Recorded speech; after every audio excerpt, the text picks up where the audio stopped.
Okay, so today is Sunday, 22nd of March 2026, 11 a.m. Air temperature 22 degrees centigrade, about 72 Fahrenheit. Perhaps towards the end of next week, daytime temperatures might get up to 30 degrees centigrade. So late spring is, if you like, going to start fairly soon. Now this video is number 5 in the basics series, and although it may be generally thought that aeration and filtration is not necessary when keeping MEDAKA, I'll try to explain the benefits and why I use both for keeping MEDAKA outdoors in my particular circumstances. Now, to keep MEDAKA in good health, in, if you like, the restricted artificial environment of a tub, it's essential to take into account 2 important aspects, among other aspects of course, but these 2 are particularly important. I mean, the first aspect is that, like us, fish must have a good supply of oxygen to remain alive. We get oxygen by breathing, and the oxygen enters our bloodstream from the air when it's in our lungs. Fish get oxygen when water flows through their gills, and the oxygen enters their bloodstream from the water within their gills. Therefore, the water in a tub must have sufficient dissolved oxygen content, and in a tub, in some cases, aeration may be necessary. The second aspect, important aspect, is that keeping fish in a tub inevitably results in the release of the chemical ammonia in the water from waste products, and ammonia is toxic to fish even in low concentrations. The main problem is that ammonia damages a fish's gills, and their respiratory system will be severely affected. Fish may not immediately die, but even low concentrations of ammonia, the damage will accumulate over a period of time. And although MEDAKA are tough and may survive better than other more delicate fish, it will adversely affect the MEDAKA's health and will shorten their lifespan. Therefore, measures have got to be taken to deal with the ammonia problem, either by making large, frequent water changes and/or by using filtration, which encourages the production of beneficial bacteria in the water, which convert the toxic ammonia into generally non-toxic nitrates. So, as an initial brief summary, very simplified and generalized, the basics are: with no aeration and no filtration in the tub, the beneficial bacteria will not grow very well, and it's usually recommended that a 20% to 30% water change is carried out every week to remove the ammonia and keep the MEDAKA in good condition.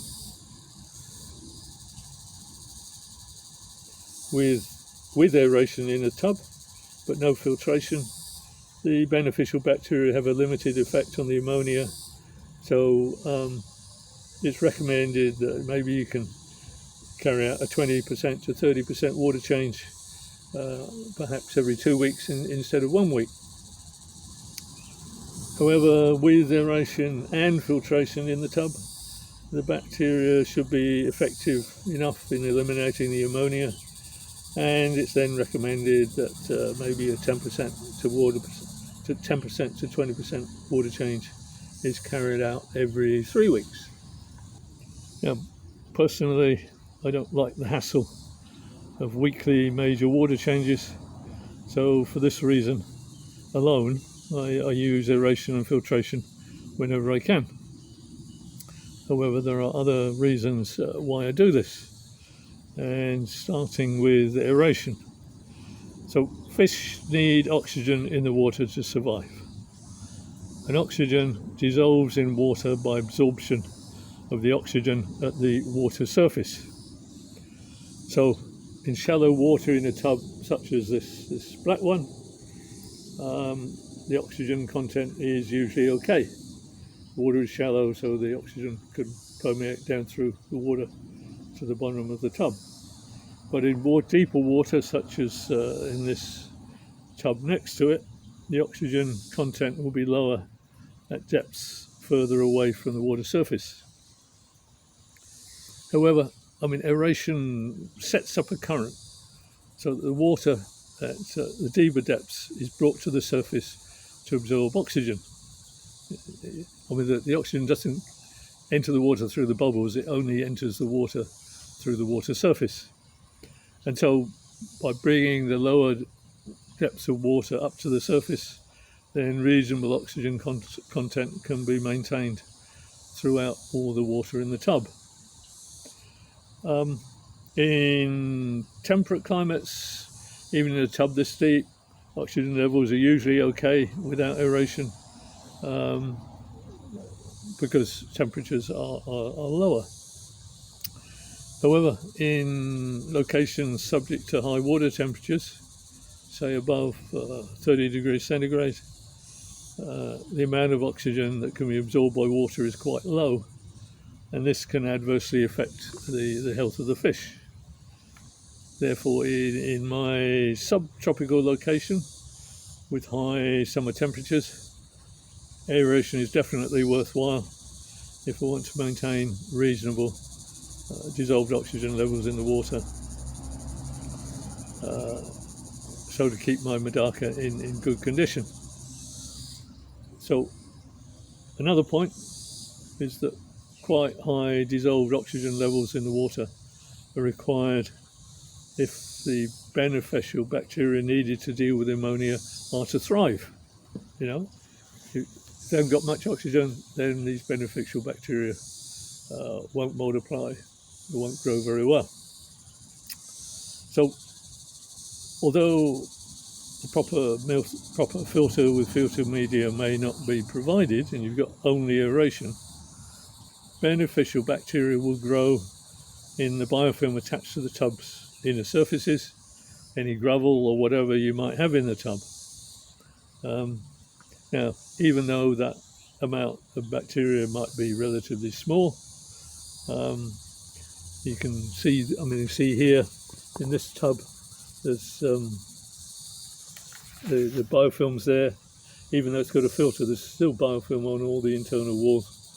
And even though that amount of bacteria might be quite small, if you have aeration to keep good oxygen levels in the water, then the beneficial bacteria will grow reasonably well, and there's probably some reduction in the ammonia in the water. Therefore, the frequency of a 20%, 30% water change may be changed from weekly without aeration to every 2 weeks with aeration.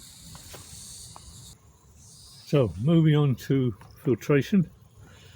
This is usually considered in terms of dealing with ammonia produced both by the fish and by decomposition of plants and excess food, etc. in the water. And ammonia is toxic to fish even at low concentrations. So you can either carry out frequent large water changes to deal with the ammonia problem, or you can use filtration to encourage beneficial bacteria to grow in a tub that will convert the ammonia to non-toxic nitrates. Now, I want to try to keep my MEDAKA in top condition, so whenever I can, I use filtration, so an ammonia problem is more unlikely to arise. So more detail, the geeky stuff. Fish produce ammonia when they break down proteins for energy, and the ammonia is diffused from their bloodstream directly through their gills into the water. Plus there's a much smaller amount of ammonia excreted in their urine, and it's well known that beneficial bacteria in the water change the toxic ammonia into relatively harmless nitrates. Now, these are called autotrophic nitrifying bacteria, which only deal with ammonia, and they can't exist floating around in the water. They need to attach themselves to a surface so that they can grow and multiply. However, the amount of this ammonia directly produced by small fish such as MEDAKA is quite small, and consequently the size of surface area required to grow enough bacteria is also quite small. I mean, you can do calculations, you can find out how to do it, various places on the internet, but for example, one MEDAKA maybe weighs about 0.7 of a gram, produces about 1 milligram of ammonia a day, and a surface area of maybe 10 square centimeters to 40 square centimeters is required to grow enough beneficial bacteria to deal with this ammonia from this one fish. I mean, in good conditions of temperature, oxygen, etc., then 10 square centimeters, which is about as big as this, 10 square centimeters, or in poor oxygen conditions, etc., maybe you need a surface area for bacteria to grow on of this size, 40 square centimeters, just for one fish. So that gives you an indication of what it looks like.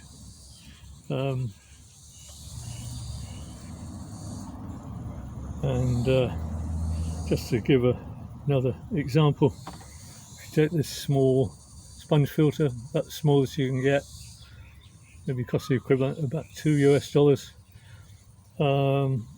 There's about 550 square centimeters of surface area within all the pores of this sponge filter.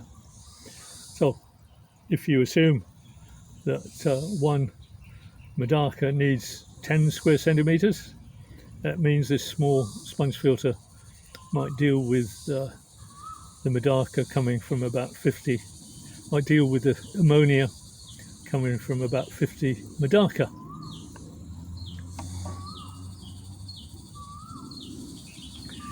But it's not as simple as that. In addition to this ammonia directly discharged into the water by the fish, ammonia is also indirectly produced by the decomposition of organic waste such as the fish poop, decaying plants and excess food in the water. And although it's hardly ever mentioned, there are usually very large amounts of other different bacteria in a fish tank that break down all these organic compounds in the water to produce this additional ammonia. So the total amount of ammonia in the water is the ammonia direct from the fish plus the ammonia indirectly from decomposition of organic waste. The amount of direct ammonia from MEDAKA is quite small because they're small fish, however the amount of indirect ammonia may be quite large depending on the amount of organic waste. So I try to reduce the risk of this increased ammonia from organic waste by not having plants in the tub, or maybe only very minimal floating plants, so that there's no likelihood of decay of the plants producing ammonia. And I don't have substrate, so that the fish poop and any excess food doesn't accumulate within the gravel, etc., and I can easily remove it. Yeah, one thing I'll say is if you look at in this tub, you can see all the biofilm growing on the walls and the bottom of the tub. So that biofilm will include beneficial bacteria as well as the bacteria growing in the filter. I will say that previously I used to use these small a lot of these small sponge filters, but they got clogged up with hair algae quite often, so I don't use those anymore. I now sort of make some very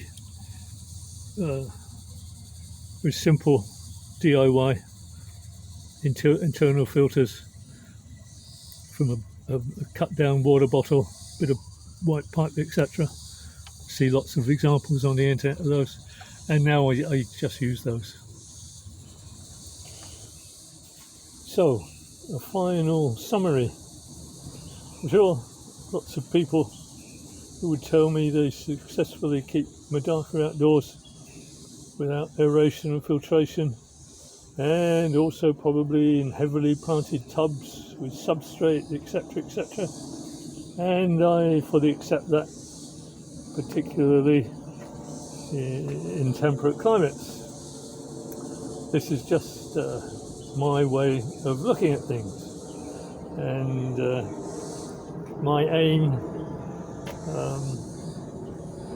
is to try to keep to a minimum any risks of adverse effects on the MEDAKA from low oxygen levels or from ammonia problems. And I also find it simpler and easier not to have to look after plants and not to have to try to maintain a clean substrate, etc. And it's easy for me to set up an airline from an air pump undercover about 50 meters or 50 feet away from the location of the tubs, and I find that works fine. Just a simple air pump from aquarium air pump and some tubing, even from 50 feet away, that works okay. And finally, in my subtropical climate,